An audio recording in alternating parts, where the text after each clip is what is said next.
Hello, Nigel with you, Nigel's Modelling Bench. Welcome back to the channel, or welcome along if you're new.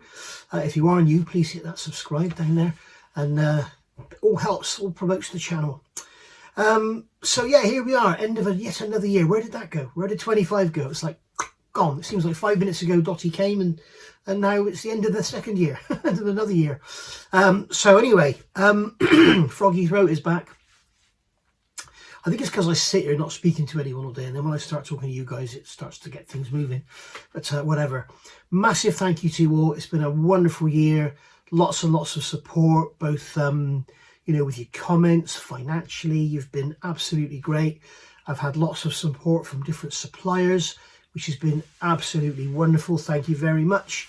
And whatever I have got on the channel, you have seen in all sorts of different reviews and everything.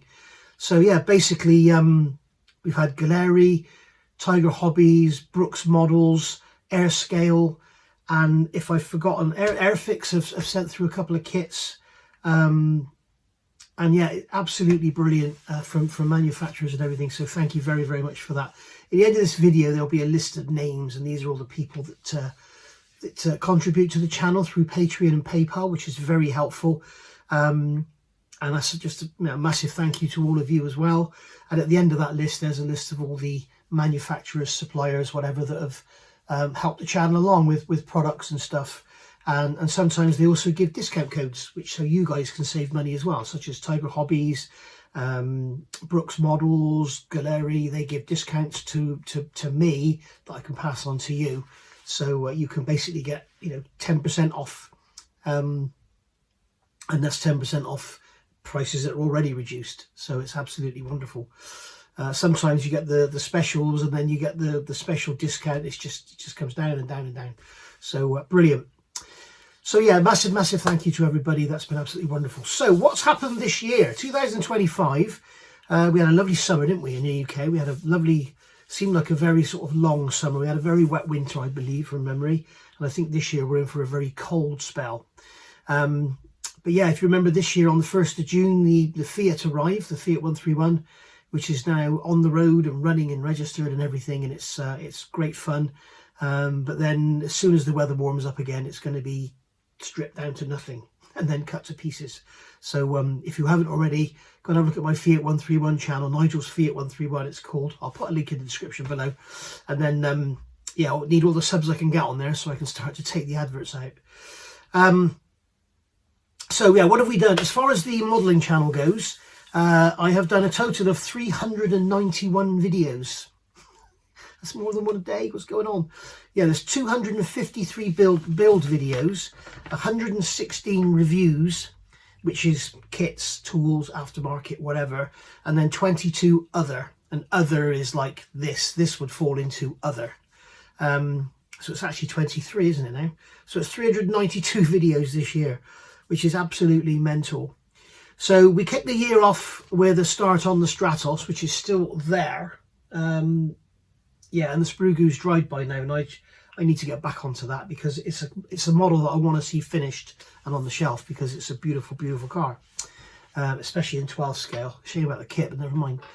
So yeah, we need to get back on that, and I know a few of you want to see that. We finished the Porsche 917 from Pocker, which was a beautiful model. In 1/8 scale, but we did start that in 24, so it doesn't really count as a 25 build, but we finished it in 24 and 25.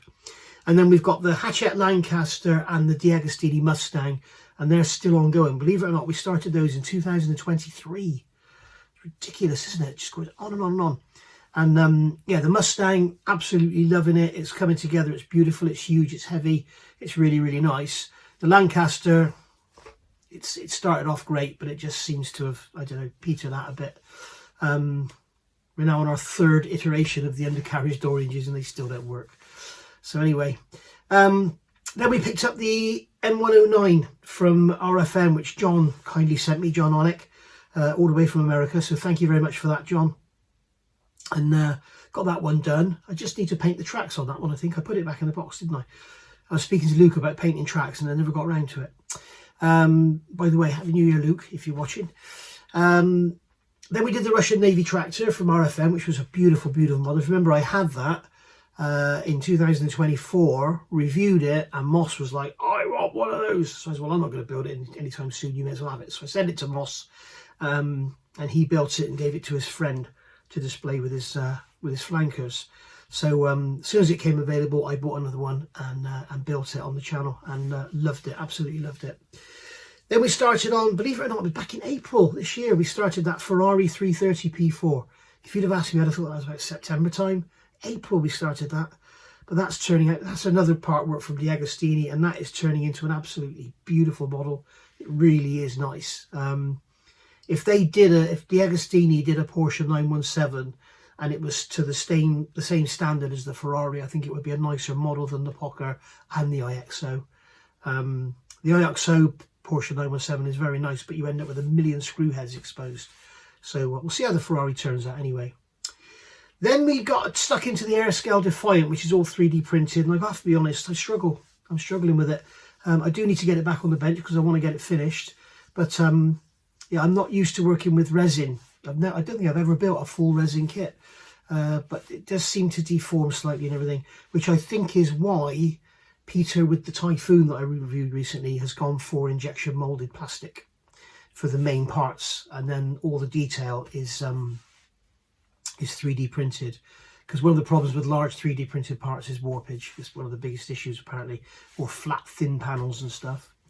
Then we built and finished the Honda CBR 1000, which was that snap together thing from Magic Factory, and didn't really enjoy that, to be honest, but not really my thing. I much prefer a Harley, but you know, it was given to me to build, so I built it, and it was very, very nice indeed. And I had a second one, and I gave that one away in a draw, if you remember. Then we started and finished the Poker Pagani. Less said about that, the better. We started on the Stolly, which I put back in his box, and I now need to get back out of his box because I need to bloody finish it. I've also bought some Eduard photo etch for that, so we'll see how that looks as well compared to the inside the armour stuff. So you've basically got, you know, the option of having 3D printed mesh, which is extremely fragile, or you can have photo etch, which you can roll and everything, but it's a bit two-dimensional. So pays your money, takes your choice. Then we did the M112 out. Remember the 8-wheel truck thing? And that was a beautiful build. Just built that one out of the box, didn't paint it or anything. Really, really nice. Thoroughly enjoyed that. I have also, in the background, I'm working on part 11 or 12 at the moment, the Andy's Hobby Headquarters, which I reviewed, the M3A1, the half track, and you've seen me with the aftermarket resin tracks on that.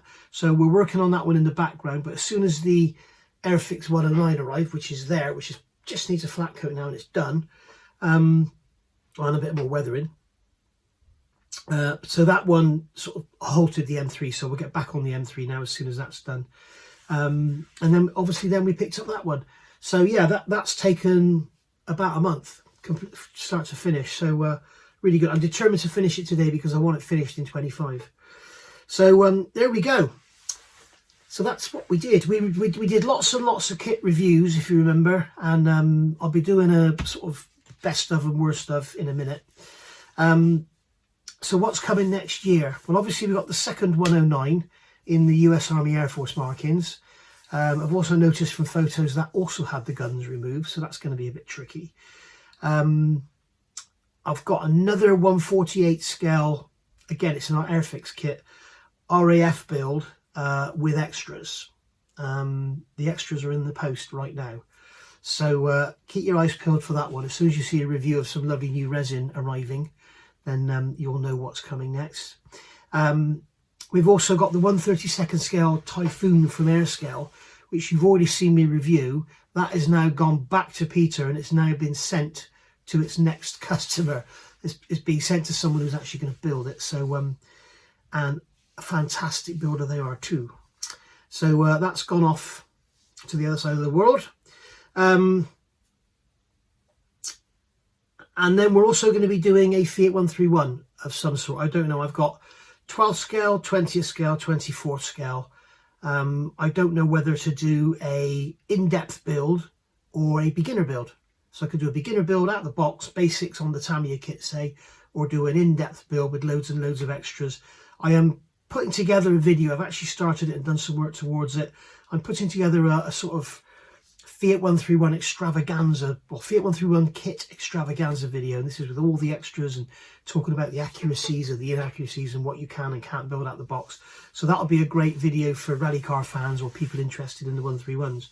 I've also contacted Bell Kits and said, you know, do you think you could do a 131 please? Because the old Eschi kit is very old now, and it's got its issues, it's got its accuracy issues and a few other bits and pieces, and it would be really nice to see a good 24 scale kit come along that doesn't need a ton of extras thrown at it, and you know, you can build different variants, and they'll do a gravel pack for it as well, sort of slightly taller suspension, skinnier wheels. You know, it'll be great, and they haven't replied, so they're obviously on holiday. The other thing that's coming, that when it arrives everything will get dropped. Bell Kits are doing a GR Yaris, a Rally 1 car, the hybrid one from 2022, I think. It's 22 or 23. I think it's 22. It's the red and white, the red, white and black one, the typical Gazoo Racing. And it's got some Ogier, Evans, Takamoto, and what's his name? He's only the Rally 1 World Champion last year. Can't think of his name. How crazy is that? Anyway, it's on the tip of my tongue. So anyway, yeah, so it's got that scheme in it as well. So you got, basically you can build 4 or 5 different cars from the box, and then of course the aftermarket will be all over it. I'm hoping somebody will do a Rally 2 version. That might be Tamiya. I can't believe Tamiya haven't done a GR Yaris. They've done a little toy one in 32nd scale. They've done the 10th scale RC car. They've done the 10th scale Rally 1 body for the RC car. Where's the 24 scale plastic kit? I mean, where is it? It's absolutely crazy. So anyway, that's coming in the new year. And then Partworks are still carrying on. I probably won't be picking up any more, but we'll be carrying on. We're going to finish the Mustang, we're going to finish the Lancaster this year, certainly, and possibly finish the Ferrari, or that might go into next year. And then I need to get back on the bench, the Stolly. Something you all want to see is the Lancaster, the little Airfix Lancaster, which is up there, and I haven't touched it for a year now, believe it or not. And also that Stratos, I want to get that down, back on the bench. Up on the side, I don't know if you can see that plastic tray there. That's all the engine parts. So it's got a propeller for my World War I Wednesday, something with camel on there as well. So that's something else that needs to come back, is World War I Wednesday. So unfortunately this year, what happened, I got the Fiat, should I say, and it just completely distracted me. I lost my mojo, and I've had a hell of a time with the modelling bench, not really putting much into it. So if you look, well, I don't know if you noticed, but around about the middle of the year, my sub count was very, very low. And I've even said to Moss a couple of times on his live streams, you know, my channel's had it. But it's this Airfix 109 has sort of got my mojo back. It's got my enthusiasm back. I've done a lot of stuff on the channel that I don't want to do. And if you are thinking about starting a YouTube channel, or you are a YouTuber, it's something to consider. When you kind of commit to something, you have to do it.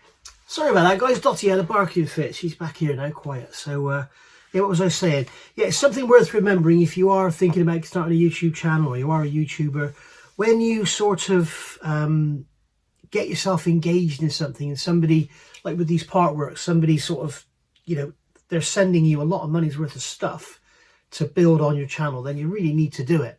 And sometimes you don't feel like it, or you might not want to do it, but you have to. So bear that in mind. If you are going to commit to things like that and get promotions and everything, you have to do it. Like, it's no good me sitting here thinking, oh, I don't want to do any more book reviews, when Wing Leaders send me all their books every month. It's really nice of them, or whatever they come out, not every month. And sometimes, because I've got so much stuff going on, sometimes those book reviews fall a little bit behind. That one I did yesterday on the Hurricane, I've had that book for probably 10 days, maybe 2 weeks. So, yeah, sorry about that. I'll try and get them out straight away in future. So, so anyway, yeah, we're going to get back on the Stolly, we're going to get back on the Lancaster, we're going to get back on the Stratos. And hopefully this year will be a lot more positive, because I am really looking forward to the second 109. I am really looking forward to the 1/48th RAF project I got on the way. I'm really looking forward to the 32nd scale Typhoon. That's beautiful.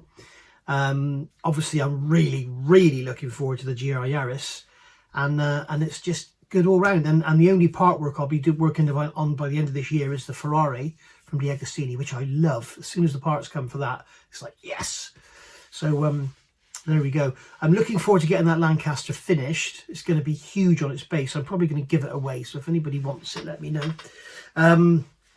Or they want to buy it, I'll give the money to charity or something, I don't know, but I certainly don't want it sitting around here. I've got no room for it. So anyway, also worth remembering as well, while I think of it, like I say, a massive thank you to Tiger Hobbies and Brooks Models and everything. Don't forget that code NMB10 gets you 10% off from Tiger Hobbies, everything on the shelf. And NMB10 also works at Brooks for purchases from £15 to £50, and over £50 you can use NMB20 and get 20% off. So bear that in mind. So what's coming out new this year? What's coming my way is the 1/72nd scale F14 from Tamiya. I'll have that in the post very shortly. The Airscale Typhoon, as soon as it goes live, as soon as it's available, he's sending me one. So, and that will go straight on the bench, I think, because I really want to build that. I wish they'd done the Defiant with the plastic body, the plastic fuselage parts, to be honest. But I will get that back on the bench, and it will get done. We've got, I don't think I'll be getting this kit, but Gary has got the new IBG Spitfire, which apparently is a big bonus pack coming in. Have a look on the Tiger Hobbies website. It's a 72nd scale. It's got lots and lots of options. It's a Spitfire Mark 5B, I think. There's another UMA Harrier being released with a lovely decal scheme, big tiger on the tail or something. And we need somebody for that model to do an aftermarket intake that is the correct size. I'm an ex-Rolls-Royce engineer, and I used to spend a lot of my working day making parts for the Pegasus engine, which is the engine that's in the Harrier. And as soon as I saw the kit, I noticed the intake was too small. The actual, the fan blades on the front, the stator, is too small. So somebody actually commented, they actually looked it up and they said, you're right. The actual intake of a, I think the number's right, of a Pegasus is 1.2 meters or 1.12 meters or something like that. The kit works at about 800 mil, so it's really small. So I thought I'll get the aftermarket one, and they've done the same size. They've copied the kit, so it's unfortunate, and now I can't unsee it. I may have to see if I can do something to modify it. But here we go. I wish somebody would make an intake with the correct size in it. Two kits that are definitely coming my way very shortly is the brand new Gecko Matilda 1. So that'll be a lovely kit. I'll build that one. There we go. I've committed to it now. I will build it and paint it. And also another one I want to build, which could be a little bit politically damaging for the channel, I don't know. But Great Wall Hobbies are releasing a 1/48 scale Sufa F16. So yeah, really looking forward to that. Gary's going to be the only supplier in the UK, I believe, that will have that kit, and he's got 96 of them coming in, and that's it. He may get some more, but I'll have one on the way as soon as it arrives on UK soil. So that's another kit I want to build, because I do love the F16. I love the Sufa, love the colours. I've got all the proper Mr. Hobby colours for it and everything, and it does look absolutely amazing with the big conformal tanks. So there we go. So that's that. Right then, so my of the year awards. Now remember, this is just something which is off the cuff. It's not something I've sat down and thought about for days. It's something I've thought about for a couple of hours. But and I've gone through all my reviews and I've had a look at everything I've done and everything. But this is basically of the year awards is kits that I have actually had, worked on, reviewed, whatever, this year. Okay, so for example, I was going to say one of the worst engineered kits was the Das Werk with the 88mm flat gun. But I didn't do that this year. I did that last year. That was 2024. So I'm not including anything that wasn't done this year. And also I haven't included anything that I haven't had. So for instance, you might say, you know, oh, come off it, Nigel. That 1/72 scale F14 is probably the best kit ever. It may be, but I haven't had it this year. So that'll go into next year. Okay, so that's what I'm talking about. So we'll start off with the negatives and then we can finish with the positives. So my least favourite reviewed kit. This is not the subject, the kit. My least favourite review as a plastic model was the Italeri Stratos. It was awful. The chrome was, well, it wasn't even chrome, was it? It was like a silver paint, and you could see it was pooling on the edges of all the disc brakes and everything. It was disgusting. The body was covered in sink marks. It was awful, awful thing. The instructions are great. The build sequence is doesn't lend itself very well to the subject, but the actual kit itself, awful. But there we go. The second worst review was the Anagrand KC10, but with a caveat. That kit, it's all resin, it's big, it's chunky, it's heavy. I had some deformation on one of the fuselage halves, and the wings were absolutely a mess and unsalvageable. So I contacted Anagram, and my email got completely ignored. No, it didn't. I contacted Anagram, and it came back to me and said, we will send you new parts as soon as possible. I thought, oh great, as soon as possible, that could be 2090, you know. But then about a week later, we got another email.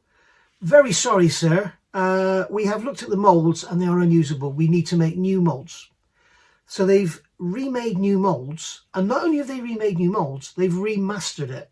So they made a new master, made new moulds, and they've actually made a new, completely new redesigned wing, which is perfect. Now that, to me, is awesome to do that. And really, really puts them up there, in my opinion. I don't have a third. I mean, I could say my least favourite kit review. I mean, the Airfix Stolly was quite disappointing, but beautiful subject. But with all the sink marks and everything, and the plastic and sort of a few simplified parts and stuff, you know, but not really much of a disappointment. My least favourite build of all the kits, you probably guessed it already, is the Pagani from Hocker. That thing was awful. It fought me all the way. Too much glue in. Loads of, like, the red leather parts were sort of shrunk around the sprue gate, so they didn't fit properly. Yeah, terrible. And in second place is the Stratos. Again, not only did it have all the bad chrome and the terrible sink marks and everything, but the build sequence is awful for building that model car. You know, fitting the body to the chassis and then adding the sides on after is just, you're not going to do it, are you? How are you going to paint it? So, you know, really, really not well thought out in that respect. Big gaps everywhere. Those rear arches are a complete and utter mess. Why they did that, I will never know. Why they didn't just make a complete rear shell in one rather than have add-on arches. And then they've got the arches add-on and they're even the wrong shape. They could have gone for the later version with the, you know, with the actual like 45-degree arches. But no, they went for the blended in, but then didn't blend them in and made them too big. So, yeah, awful, awful thing. Again, I don't have a third least favourite build in line. I don't, there's nothing else. I mean, you could say the Hatchet Lancaster, but I haven't finished it. It's a part work, so it's not really even a build, is it? Least improved company. So this is basically, if you've got a company that's, you know, producing poor stuff and everybody's moaning about all the ejector pin marks and the bad packaging, and then they do another release a few months later and there's no ejector pin marks and all the sprues are individually bagged and the box is nice and rigid, that is a well improved company, in my opinion. So for me, the least improved company is Italeri, because they just keep on producing the same old stuff. I got the Lancia Delta in 12 scale, awful. Got the Lancia Stratos in 12 scale, awful. I got the Fiat 500, awful. They're all just poor kits, and it's just not getting any better. I know they've done an improved version of the Fiat 500, but I don't want to go and spend £100 just to find that they've put some, you know, they use those horrible little flat-headed screws. It's just, I just don't, ugh. But the thing is, the problem with Italeri is their subjects are amazing. You know, the Delta in 12 scale, wow. The Stratos in 12 scale, wow. It's just, the execution is just poor. But it's not, they're not unbuildable. They are not unbuildable. I mean, get that across. If you want to go and buy one because you will be able to build it. But it's just the sequence and stuff. There's been some beautiful Deltas done.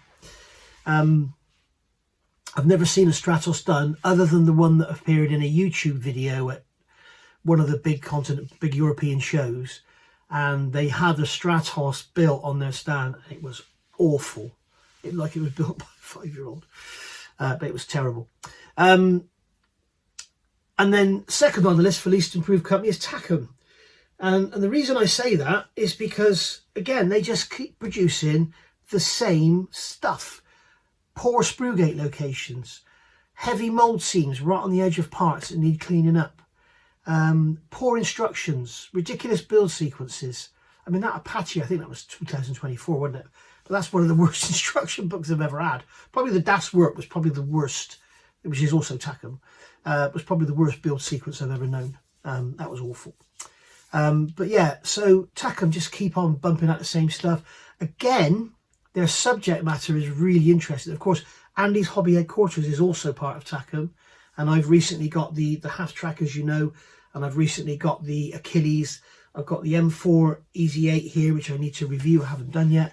So they're beautiful kits, really interesting subjects. But this M3 that I'm doing now, the half track, every single part, you've got to clean a mould seam off the edge. So where you've got a door, the mould seam is on one edge rather than around the middle for you to sand off. It's always on one edge, so you've always got to clean up the edges. And it takes forever. And then you get some round parts like gears or sprockets, and it can take you half an hour just to clean one up, you know, to get rid of the great big heavy mould seams. So that's just, I just wish they'd stop doing it. So I got lost then. I should really start writing it down. Worst engineering, again, Italeri. And when you say engineering, it sort of encompasses everything really. It's the design, the build sequence, the quality of the parts, you know, how well thought out it is. And basically, you know, with the Stratos, which has been my major Italeri kit this year, and remember, this is my worst engineered kit, or engineered company, not overall. There are companies much, much worse than Italeri, but I haven't done any of their work this year. But yeah, of the kits that I've had this year, by far the worst engineering is the Italeri Stratos. It's awful, for reasons I've already mentioned. And the other one is Mini Art. I've been working on a Lost and Armoured car on my World War I Wednesdays, which need to come back. And it's just painful.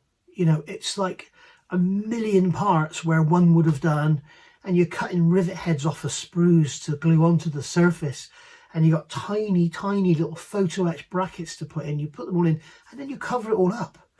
You know, it's just absolutely crazy. Yes, it's lovely that it's a scale replica of something, but come on.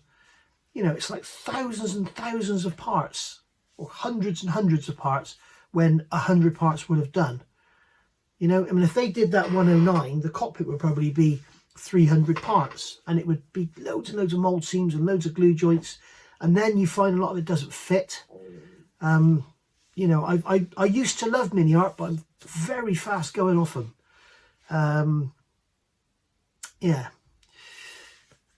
Worst instructions, you've probably guessed this one by far. By far, the worst instructions I have come across this year are Pocker. That Pagani Utopia, those instructions were a joke. They sent me a set initially. I sent them a list of, I think it was 41 corrections, and they ignored them. For example, in the instructions, you know, Metal stickers are not decals. Do not put them in water. What the instructions should have said is, metal stickers are decals. Please soak in water at above 40 degrees for at least 10 seconds. They tell you not to do something that you have to do. And then the build sequence is just, you know, you're going from one bit to the other, back to this, back to this. And it's just absolutely crazy. And the instructions got the black on black, so you can't see what's going on. There's wrongly called out screws that are far too big. There's wrongly called out parts. It's just, ugh. And that is only the instructions. And again, I got for worse instructions, tack them. Again, I tack build sequences and everything. Awful.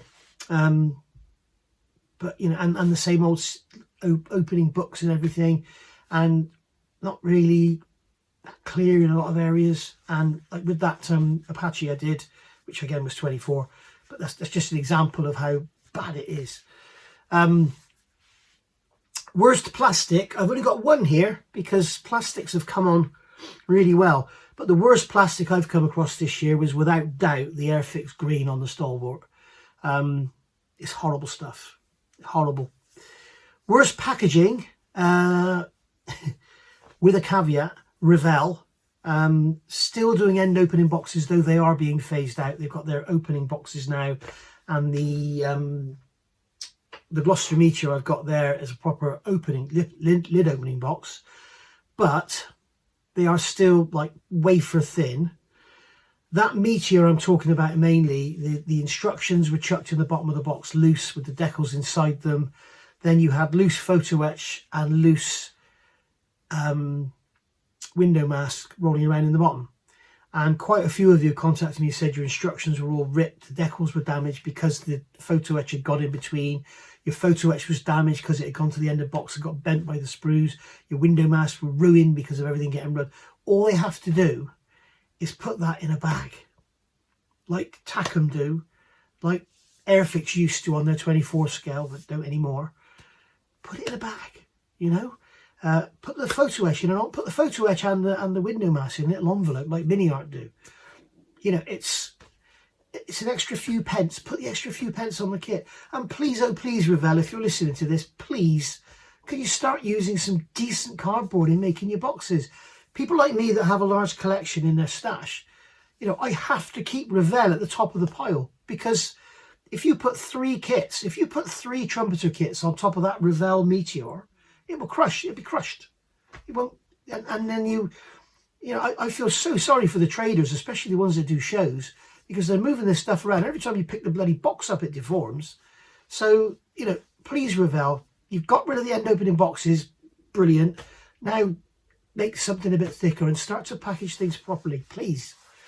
And stop doing these boxes as well, like you did with the BF109, where you got sprues this big and a box this big. It's great that it looks good on the shelf, but, you know, the trouble is it's all going like this. And it's fine for you when you're sending kits out to your distributors, when you've got 200 kits on a pallet and it's getting rolled around on a pallet truck into the back of a truck on a train or whatever. But once that distributor sends 1 kit out to me, the postman's picking it up and chucking it about in the back of the van. It's getting chucked through a warehouse. It comes, by the time it gets to me, it's destroyed. So please get things sorted. Worst packaging. Second one is Tamiya, believe it or not. Now, a lot of you are going to go, oh, what? Tamiya's packaging is just, it's just non-existent. You've seen the car kits I've reviewed this year. And like the cars, they used to have the tyres in a blister pack, and metal parts would be in little blister packs, and everything would be kept separate. You had a big cardboard thing in the middle with the body in it and everything, and the sprues were kept. You could basically throw that kit down the stairs and nothing would get damaged. Now everything is just put in bags and chucked in the box. Even that F35, which some people think is like the messiah of all model kits ever, you know, it's just sprues chucked in a box, and it's just all rolling around. It's they've really gone downhill with their packaging, in my belief. And the third one is Airfix. Now Airfix, generally, like you get, I've got down there the 1/48 Anson, the Walrus, the Blenheim, and the 1/72 scale Liberator, all stacked with kits on top of them. Absolutely awesome. Wonderful, really thick cardboard boxes that are tough. Yeah.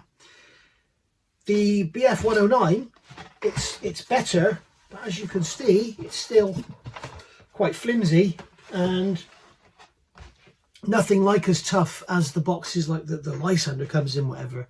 But they do actually, when they pack some of their kits out, they all come now in these like cardboard boxes. You can see there's one there. They all come in these nice thick cardboard boxes, so everything is well protected. But the Spitfire that was done in the UK, that was one of their worst ever. I had one of those, it just got destroyed just by picking it up, you know. And the other thing Airfix keep doing, and they need to bloody stop, is chucking all the sprues in one bag. It's not so bad with the 109, they've got sort of 2 or 3 sprues in a bag. But, you know, mine was broken. I had the bulkhead was broken at the back of the pilot seat, wasn't it? Moss's was as well. The part of the bulkhead where the engine goes was all chewed up, if you remember. If I'd have been doing it with the cowlings open, I would have been well disappointed. It looked like it wasn't chewed up because of the packaging. It had been broken during packaging. But yeah, so Airfix need to sort their packaging out. I've been accused lately of being an Airfix fanboy, and I can't believe it. I criticise Airfix all the time. So, but it's always factual. It's never just, you know, oh, not another Spitfire. It's factual stuff. Manufacturers who listen the least. I've put here number 1, RFM. And there's only one reason I've done that, is I was very, very disappointed. That M1128, there is a plastic part on the instructions that's wrongly numbered, and it does not exist on the sprues. It is not there. And there are PE straps which are shown on the instructions that don't exist. They're not in the kit. If you want those straps, you have to buy the aftermarket set, which is a bit wrong. And the straps actually hold the tools down, so it looks a bit daft without them. You could easily make your own, to be honest, but they should give you them if they're in the instructions. So I emailed them and told them I've done a build of this kit. You know, it's not, I don't think it's even released yet, is it? But I built one of the first releases, and they didn't even reply. So I asked Gary at Tiger Hobbies if he could email them, and he said they won't reply. They're not interested. So let's see what happens. They may have taken it on board and they'll include it in the kit when it's produced. I don't know. So yeah, manufacturer listens at least. And the second, I've got Italeri again, because they just keep producing the same stuff. You know, brakes the wrong way round, bad chrome plating, sink marks. You know, I had all of those issues in my Lancia Delta, and I had all those issues in my Lancia Stratos, which was a kit that came out, what, 2-3 years later. So, you know, bloody hell, manufacturers, listen, please listen. It's not difficult. And when you compare that Stratos to a Tamiya kit, which is, well, I actually did a video, didn't I, comparing a 1970s Tamiya Datsun to the Stratos, and the difference in the two is absolutely astounding, and one's half the price of the other. So the Tamiya kit is half the price. So there you go. Right, so that's all the negativities over with. So everything now is positive. So my favourite review as a kit, not the subject, the kit, is without doubt this year my favourite review has been the Airfix, the Airscale Typhoon, not the Airfix Typhoon, that's ancient. The Airscale Typhoon in 1/32 scale. I reviewed that only last week and absolutely fell in love with it. What a kit. I cannot wait to get stuck into that. It's got all that lovely tubular cockpit and everything. Oh, and the wheel bay looks amazing. So yeah, beautiful. My second favourite review as a kit, and this would have been number 1 if the Typhoon hadn't turned up, is the Model Factory Hero Fiat 131. Now, obviously, the subject is my biggest thing, but what a kit that is. It is so accurate and so complete. It's got only one downside. It doesn't have all the pressed sheet metal detail in the floor. I suppose you could grind that in if you're mad. I don't know. But yeah, as a kit, yeah. And my third favourite is this 109 in Airfix. Great engineering. The only problem with that kit, in my opinion, having now built one, I've done 2 of these, is this chin area that goes underneath the engine is a bit of a swine to build and get all the seams out and everything. But especially, it's not so bad if you're building it closed up. If you're having it opened up so the inside is visible, then oof, it's not very easy. But you can get there with patience and lots of clamps. You can get there. How are we doing for time? It's only 12 minutes. Oh no, I stopped and started again, didn't I? So yeah, so that's my 3 favourite kits that I've reviewed. Okay, that's reviewed, not built. My favourite build, without a doubt, is this, the 109. I've really enjoyed it. It's really got my mojo back. Even a lot of you have even commented on the video. It says that you're saying you know you can hear my enthusiasm is back for plastic modelling, because it did go way downhill. I've got to be honest. I'd much rather spend my time out in the garage working with metal than plastic. But there we go. My second favourite build was that M109A7 that John kindly sent me. What a model. Loved it. Every single little bit of it. Loved it to bits. What a kit that is. And then my third favourite was the RFM. So RFM got two of my top 3 builds of the year. So fair play to RFM. The 148 scale Russian tractor for towing your flankers around. What a model. Really, really enjoyed that. I'd love to build a flanker to put alongside it, but I think the political attacks would be channel destroying. I know a lot of you would love to see it, but there are some out there that would see it as a hate thing. Most improved company, I've put number 1 is Very Far. Their kits, without them even announcing it, are just getting better and better and better. You know, you go and get a deluxe Yamato from 18 months ago, and you go and buy one now, and you'll have extra bits in it. They just keep putting little bits of resin. They sort of make another set of resin spotlights or sort of searchlights for something, for Nagato or something. Well, we could put those in Yamato because they have the same ones. So in they go. And you end up with 1 million parts on the sprues for your spares box. So yeah, really, really good. I love Very Far. Really do enjoy it. You're probably wondering why I haven't built one. I wanted to build Taiho, and then I thought, no, I'll wait for Yamato. So Yamato comes along, and then I thought, no, I'll get the deluxe one. I actually bought that one myself, and I thought, I'll build that one. And then we had some private little talks in the background, and I suggested a good release would be Shinano. And they agreed they would do it. This was a long, long time ago. And then earlier this year, they announced it. And now I can't wait. So as soon as Shinano arrives, I'll build it. So there we are. Because Very Far would like me to build one of the beautiful kits they sent me. There's rumours of some other stuff coming out of Very Far as well, which is going to be extremely interesting. So that was most improved company. Second is Magic Factory. They just seem to be coming on leaps and bounds. They seem to be producing some wonderful, wonderful stuff, and you know, some really interesting subjects as well. Bit strange with the choices, but interesting subjects. You know, they're a bit unusual, sort of what ifs and stuff that hasn't even, well, the Booker, it's called, that never even got cancelled, didn't it? So yeah, a bit interesting there. It was the same with the M1128, wasn't it, from RFM? That thing got cancelled, or it never got built or something, that version of it. So yeah, a bit interesting, maybe because of licensing or whatever.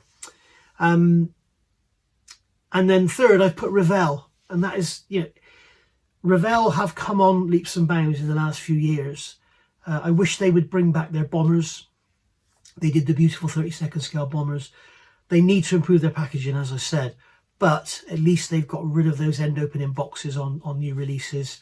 They now need to up their packaging a bit more to back up the kits. The after sales, I'm not 100% on anymore. I used to say they were the best. I now say Airfix are the best with after sales. I contacted Revell when I got my Meteor because it has some bad sink marks, and I got the sort of, you know, the usual thank you for your email, we will respond, and I've heard nothing since, so don't know what's going on there. Best engineering, without a doubt, it's Qatari. Qatari are the new Wingnut wings. They'll probably be my best engineering every single year because I can't see how anybody can beat them. Absolutely fantastic, the way they're thought out, the quality, everything about Qatari is good. The only thing that's negative that you guys pick up on about Qatari is there's no engine. Well, I've explained it a million times. I'm not going to explain it again now, but there's a reason there's no engine. So yeah, but the engineering on Qatari kits is absolutely incredible. You know, where there shouldn't be rivets, there aren't rivets, not just make it look good. They are really, really accurate, and they always put a little bit of a lean on the control column, and then they put a little bit of a lean on the rudders, and then they have a tilt on the rudder. They have everything. It's just so well thought out. But that's Richard Alexander for you. He's the main man, isn't he? Second for best engineer is Airscale. The way Peter's thought about, because not only does he do aftermarket sets, which is a whole world unto itself, but his second release, the Typhoon, the way that he's listened to what people want and engineered it in such a way that it's just awesome, really, really awesome, and the way it's thought out, the way it's designed, and the way it's made, and the quality of the resin that you get, it's absolutely incredible. And then the third one I've got is ICM. ICM, the only kit I've got from them this year, I think, was the Hamden that I've recently reviewed, and it's beautiful. It's beautiful. It's well designed. It's engineered in such a way that there could be other options available. The moulding is crisp. It's well thought out. The assembly, I assume it goes together very well, and it's very, very nice. So yeah, best engineering there. And then my best instructions is always going to be number one is Qatari. Now, there's two different ways of looking at this, so maybe I should do best instructions and best instructions by a certain subject. But best instructions for me, Qatari, because not only are they great and they're colourful and they've got all the paint guides in them with all the different paint manufacturers and everything, they've even got mixes in there for you to achieve the right shades, but they actually have all of the reference material in there. They don't only say, paint this green, they will say this was painted in RAF green up until 1943 when they changed to aluminium on most of the B models, for instance. It's brilliant. It's absolutely brilliant.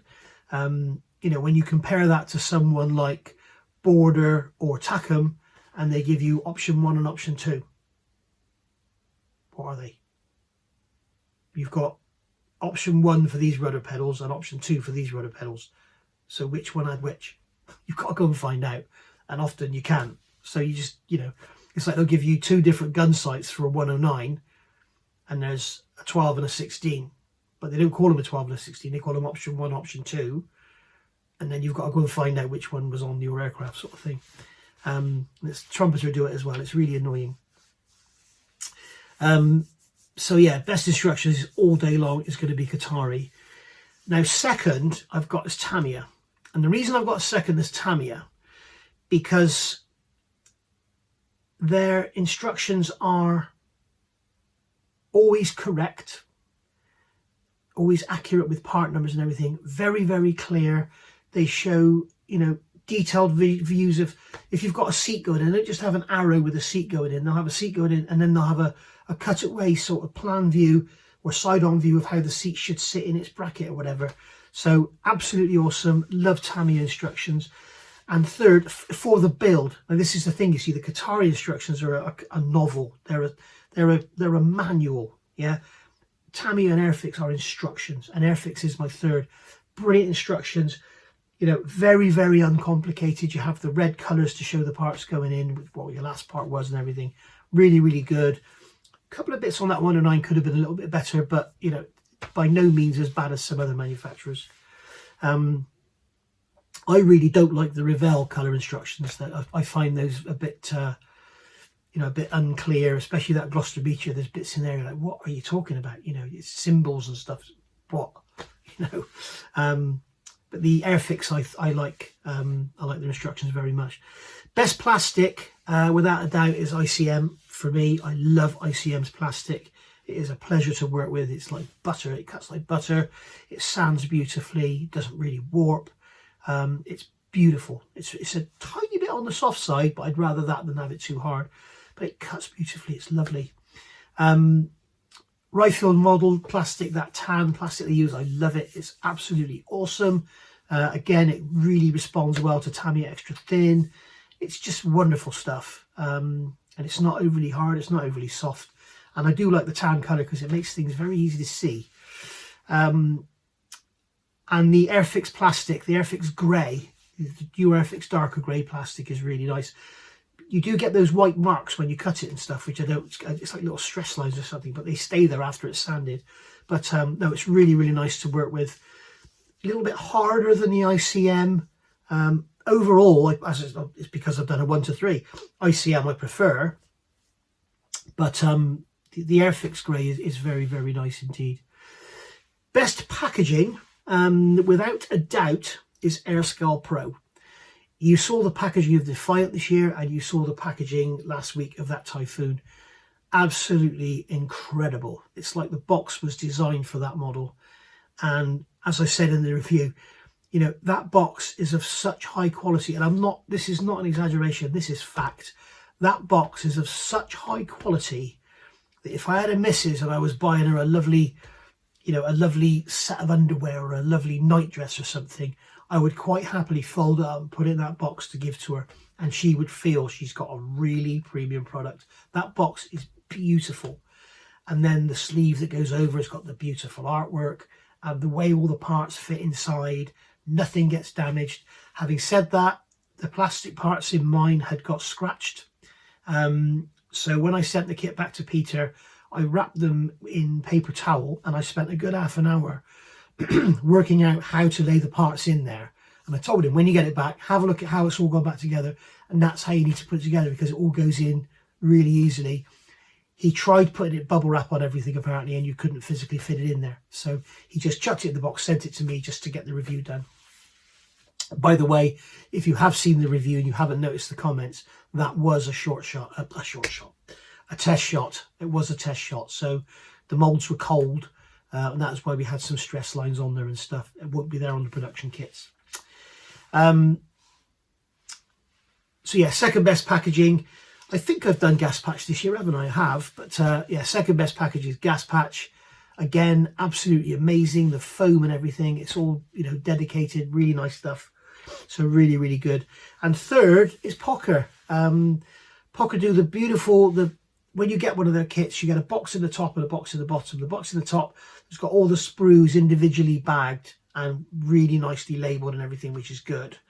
And then underneath you get two big polystyrene shells that come together, and they hold all the body parts. I've never had anything damaged on it. I've had missing parts, but I've never had anything damaged. So so yeah, my third best for packaging is Pocker. Manufacturer listens the most, again, Revell, because they've listened to us about the packaging and they've started to make moves to improve it. I think I haven't spoken to Luke personally this year at all, but I would say that it seems that Luke wants to make changes, but there's probably some people fighting against it. So, and it's not really his department. He's the sort of researcher guy, isn't he? So, but I guess, you know, slowly you could just keep gnawing away and things will change. AirScale I've put as second because they've obviously listened to people talking about the 3D printed parts and made now injection molded parts. So fair play to them for that. And third is Anagrand, because of the experience I had with that KC10.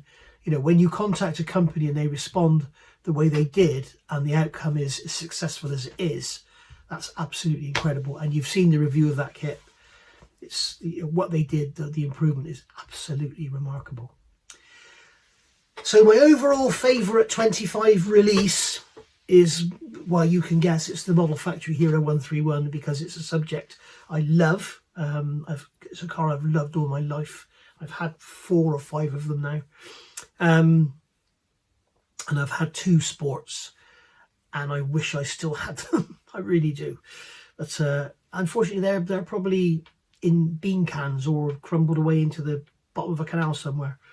The 109 is the BF 109 from Airfix. Yeah, absolutely love it. You know, I've actually finished it practically, which is, as you know, is a rare thing for me. Although saying that, I did do a count up, and I think I've actually physically started 10 kits this year and finished 7 of them. So there we go. And one of them is ongoing because it's a part work. So yes. And my third one for favourite release, this isn't as the kit, it's the subject, is Gerald R. Ford. So you could take the Magic Factory 700th or the Trumpeter 1350th. I am so pleased to have that. And I'm waiting and waiting and waiting for some aftermarket to come along. I have actually bought some aftermarket for the Gerald R. Ford, and hopefully did it ever arrive? I think it did, didn't it? I'm not sure. I'll have to have a look at that. Anyway, so there we go. Best aftermarket, Airscale, #1, because they've got great aftermarket. Verifire, beautiful aftermarket sets for your ship models. And Decalcas. Now, Decalcas is I think they're Spanish. They might be Belgian. But they make aftermarket parts for cars and motorcycles. And I've got some of their stuff for the Fiat 131s, and it's absolutely awesome. It's really good. Really well thought out, well engineered, good quality aftermarket parts. Best resin, I've got Verifire. This is 3D printed resin. It was like this between Airscale and Verifire, but some of the Verifire stuff, the guns and that, you can hardly see them, they're so fine. Absolutely amazing. So yeah, really good. And then second is Airscale, because again, it's absolutely brilliant. And there you go. And then the best PE is obviously Edward. Lately I've had Edward sets for parts that don't fit that well, but for actually the way it's thought out and how it folds and how it goes together and the instructions and that, it's overall as a package, I think it's the best aftermarket PE out there. I've had PE sets of stuff that you sort of think, how on earth could anyone actually build this? And then there's other things, it just doesn't fit. You know, you've got a bulkhead this high to go into a wheel bay which is this high. It's like, what? You know, and I've had that. But you know, and then Verifire PE is lovely to work with as well. It's really nice. It's always got good fold lines and stuff, unlike some other manufacturers. And then third is RFM. RFM PE is really nice. It fits the kits beautifully. This is the PE that's actually in the box with the kit, and it always fits really well. So yeah, loving it. So there we are. That is my of the year awards. So as I say, it counts for nothing really. It's just my opinion. I know that a lot of you will ask, what was my favourite this, what was my favourite that? Any questions or comments or anything, stick them down in below. And I'll take this opportunity to wish you all a very happy and prosperous new year, 26. Hopefully we'll get some really good stuff going on the bench. And my goal is to reach 100,000 subscribers by the end of January.